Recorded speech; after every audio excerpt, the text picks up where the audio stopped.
Bien, con nosotros el licenciado Celso Marrancini. No es la primera vez que ha estado aquí, pero aunque no viene con mucha frecuencia, yo quisiera que viniera muchas más veces. Con mucho gusto. Porque Celso tiene siempre una serie de enfoques muy interesantes. Celso Marrancini primero es un industrial muy emprendedor, fue presidente del Consejo Nacional de la Empresa Privada, fue vicepresidente ejecutivo de la Corporación de Empresas Estatales de Electricidad. Tiene mucha experiencia tanto en el campo privado como en el campo público.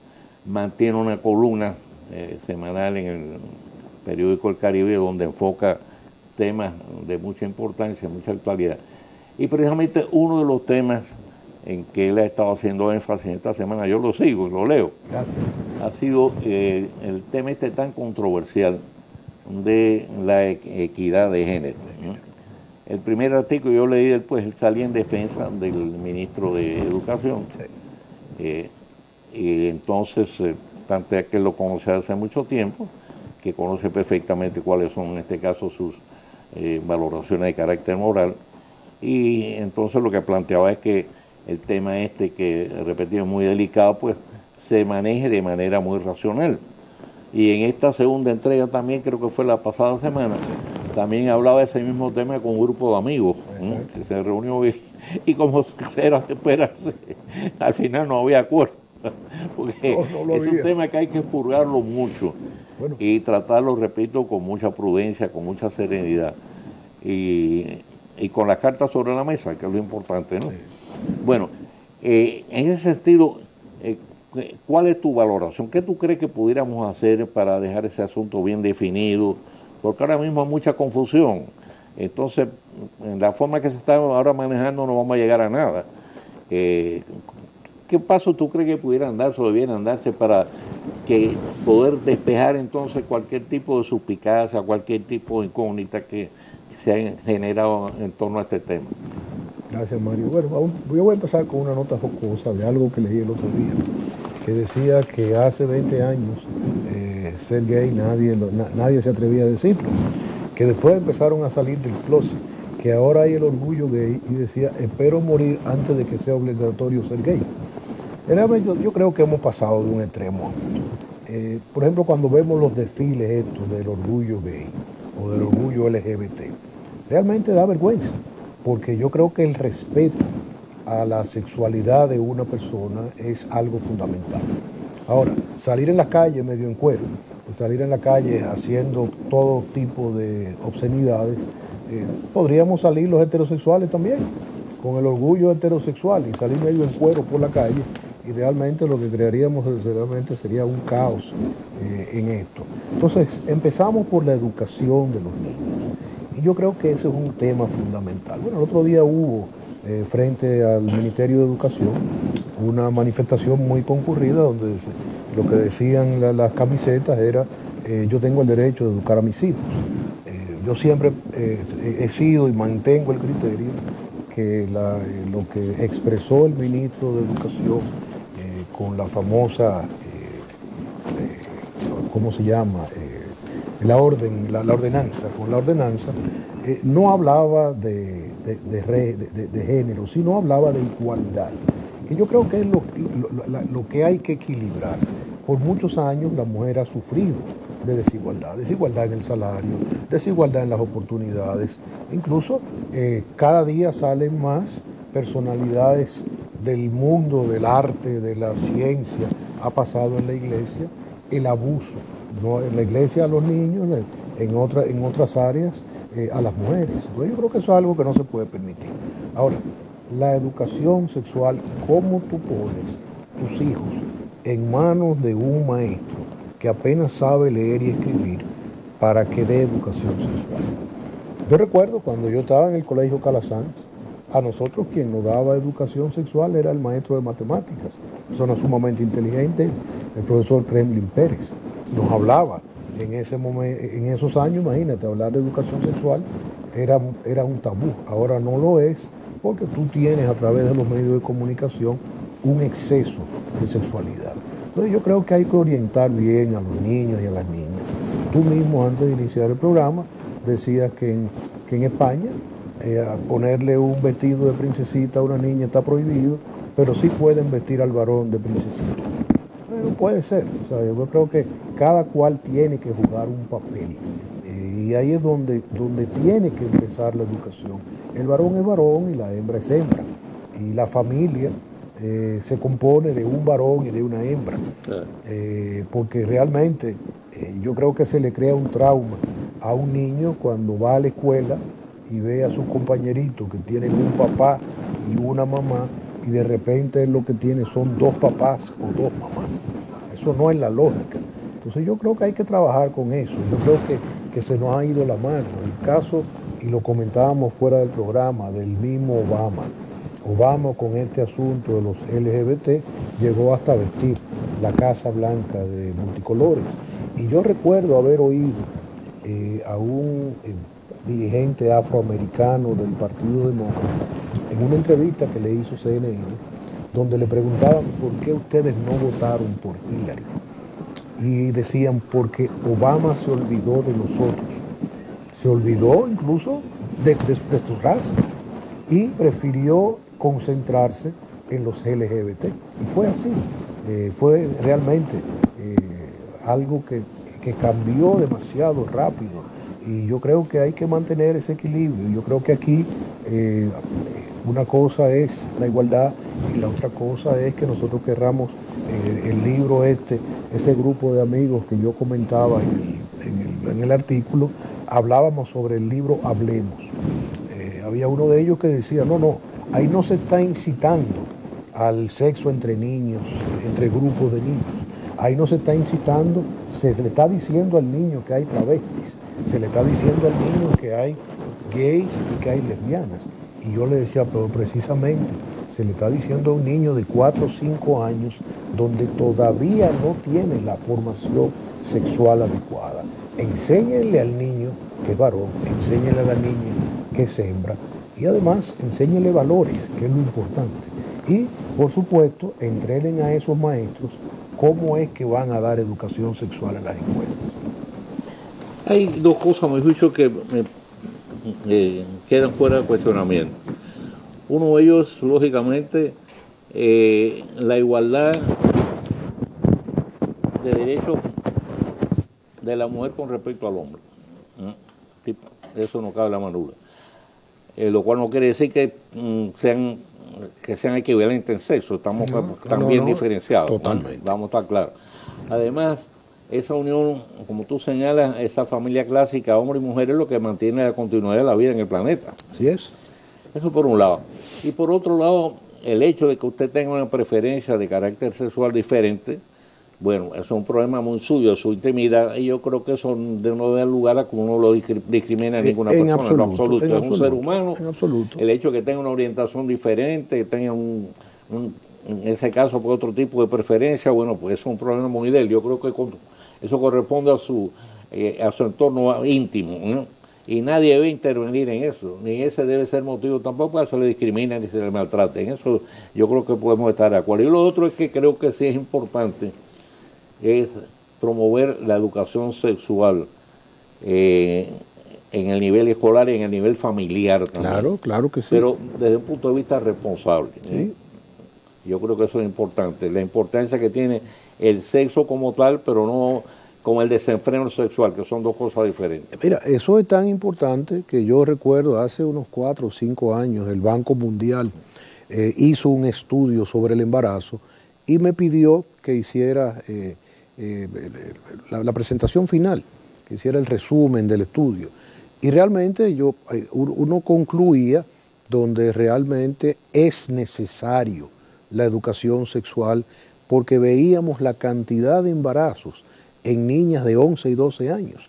Es más, si no recuerdo mal las estadísticas, la República Dominicana es uno de los países con una tasa de embarazo en menores más alta. Y eso tiene muchísimas razones. Tiene la ausencia de una educación sexual adecuada, la forma como viven muchas de nuestras familias, el hacinamiento de familias de escasos recursos, donde en una cama duermen varios, donde el hombre no es el padre de las niñas, O sea, son muchos factores que inciden en eso. Entonces, es fundamental y yo creo que eso es parte, yo creo que vamos a tener siempre una diferencia. Bueno, con mi buen amigo Wally Brewster, cuando fundaron la Cámara de Comercio LGBT, yo le decía, realmente eso sí es una discriminación, porque yo creo que los LGBT deben integrarse en todas las cámaras. Yo le decía en ese momento, eso sería como que yo hubiese creado una cámara de discapacitados, y lejos de eso, yo me integré a todas las asociaciones. De hecho, presidí varias de ellas. Eso es integración, que no importa el color, no importa si es discapacitado, si es gay, si es lesbiana, siempre que usted tenga una serie de valores y de conceptos que no vayan en contra de lo que la asociación o lo que la sociedad promueve. Ahí es donde hay que trabajar. Correcto. Celso, con tu permiso, vamos a hacer un corte comercial y regresamos. Bien.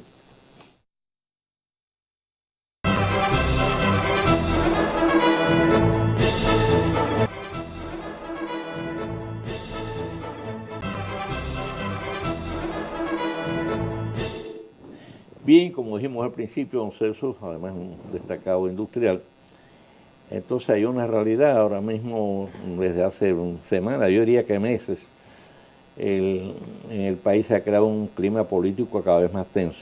Sí. Y yo quería preguntarte, Celso, hasta qué punto tú entiendes en tu propio negocio en general que ese clima político tan enrarecido en que nos estamos desenvolviendo, tan tenso, está afectando en este caso a la economía. Mira, afecta, a pesar de que todavía las recaudaciones de la Dirección General de Impuestos Internos siguen muy bien, afecta. Yo he ido a algunos inversionistas extranjeros que dicen nosotros vamos a detener nuestras inversiones hasta que esto se defina. O sea que realmente ya no cabe duda. Y yo creo que incluso cuando tuvimos los problemas estos con el turismo, el hecho de que el gobierno tardó mucho tiempo en reaccionar, en gran medida era debido a que la atención está concentrada en otra cosa. Gracias a Dios ya eso ha pasado. Uno tiene que reconocer el gran apoyo que nos ha dado la embajadora norteamericana con relación al hecho de que somos un país seguro, pero definitivamente esta incertidumbre. Entonces, Mario, no es solamente una incertidumbre del partido oficial, incluso el propio partido de oposición, en vez de sacarle ventaja a la división del partido oficial, ellos mismos entran en diferencias. Las declaraciones de Paliza, por ejemplo, con relación a la marcha de Luis Abinader.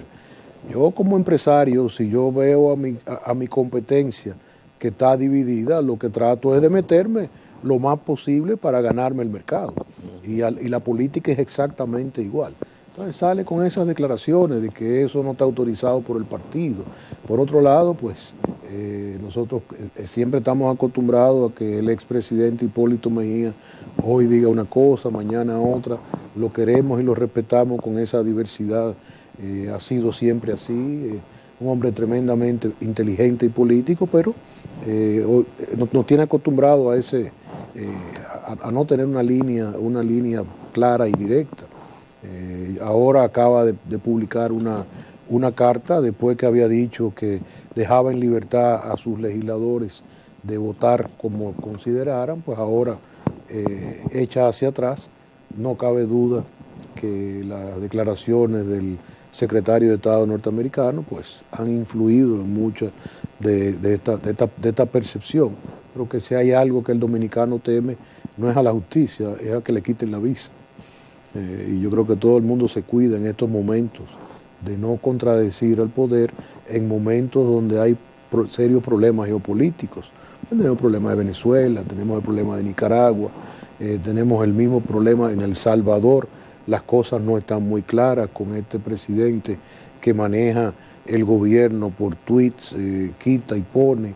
O sea, el tweet se va haciendo tan popular que el propio presidente norteamericano, uno sabe cómo piensa a través de los tweets y no a través de la declaración de sus representantes de comunicación. Realmente es un mundo difícil, es un mundo complicado, donde todo eso influye en la economía, esta relación con China, cómo va a terminar siendo. Hasta ahora lo que hemos visto, que la relación con China nunca, en ninguno de los países ha habido grandes inversiones aquí. Después de la relación no hemos visto que los chinos hayan invertido nada, y cuando invierten en obras sabemos cómo lo hacen, traen en un barco a todo el personal, lo encierran en la obra y cuando termina la obra se lo llevan de nuevo, o sea que ni siquiera la ventaja del empleo la dan al país. Son momentos complicados, el petróleo empieza a subir, siempre se había hablado de que en este año, el año que viene, había la tendencia a una recesión mundial que no tiene nada que ver con la política, sino porque hemos vivido el ciclo de expansión más largo de la historia, y ya los indicadores empezaban a señalar que podía haber una desaceleración, lo cual parecería que no es así, porque la economía norteamericana sigue en pleno empleo. Los índices, a pesar de que en estos días la bolsa ha tenido una cierta disminución, pero yo creo que eso es parte del movimiento natural de las ganancias y de las pérdidas. Sigue la industria norteamericana en expansión, la discusión del presidente Trump que mantiene todavía con sus políticas migratorias y que ha sido una política de los Estados Unidos, porque Obama deportó más inmigrantes ilegales que Trump, pero Obama no lo decía, Trump lo anuncia. Esa es la diferencia, pero no cabe duda, vivimos en un mundo convulsionado donde oímos a Putin defender la familia y tendremos que estar con Putin de acuerdo por primera vez. En general, ¿cómo visualizas las perspectivas de la economía dominicana? Digo, después que pasemos, lógicamente, todo este proceso traumático, ¿no? Yo pienso que se mantendrá estable. Yo creo que aquí hay tres puntales. ¿Te sientes confiado, sí, optimista? Sí. El turismo sigue, a pesar de esa campaña inmerecida que sufrimos durante 3 o 4 meses, donde la cadena Fox y CNN no había un día donde nos mencionaran, donde cada muerte de un norteamericano era culpa nuestra. Bueno, tú tienes 6 millones de turistas, algo tiene que pasar desgraciadamente. Nosotros somos 10 millones de dominicanos y mueren dominicanos todos los días, y mueren de infarto, se ahoga uno, otro tiene un accidente en un vehículo. O sea, hay miles de razones, y muerte natural, por supuesto, pero todo se iba contabilizando cada muerte, y sin embargo nosotros tenemos el índice menor de prácticamente todos los países, y el turismo norteamericano en nuestro país es uno de los el turismo más seguro que hay. Están las remesas siguen bien, las exportaciones de zona franca siguen bien, o sea que yo no veo ninguna razón de por qué, salvo el entorno internacional, pudiese haber una desaceleración de la economía dominicana. No vamos a tener un crecimiento como el del año pasado, que definitivamente fue un crecimiento espectacular, pero todavía tendremos un crecimiento de un 5,5, que sigue siendo muy bueno y muy por encima de prácticamente todos los países, exceptuando China y algún otro país, la India, que tienen a veces crecimiento de 2 dígitos, pero la inflación nuestra en estos momentos es apenas de un 2%, un 1,5%. O sea, no hay ninguna razón de por qué creer que la economía nuestra pueda tener ningún problema. Hay mucha gente habla del endeudamiento, el peso del endeudamiento. Yo creo que ahí sí hay que tener cierto cuidado, y tal vez algo que a los gobiernos no les gusta, que es cuando uno le mencione que hay que reducir los gastos, porque siempre se habla de la famosa presión fiscal, pero nunca se habla de la reducción del gasto. Y yo creo que son dos cosas que tienen que ir amarradas una de otra, y aquí ha aumentado la presión fiscal considerablemente, ya estamos cerca del 15%, cuando estuvimos en un 11% y tanto, que ahora lo que hay que equilibrar ingresos y gastos. Bueno, tu opinión es realmente muy alentadora, porque además viene de una persona que se está desenvolviendo de manera activa, práctica en el campo de la economía, o sea que no es pura teoría, ¿eh? No. Así que muchas gracias, Celso. Mario, como siempre, un placer. Nos deja bien encaminado para el fin de semana. Gracias. Sí. Y buen fin de semana. Gracias por haber estado con nosotros. Te esperamos pronto, ¿eh? Cómo no, con mucho gusto. Bien, hacemos la pausa, volvemos con el tiro rápido de este día.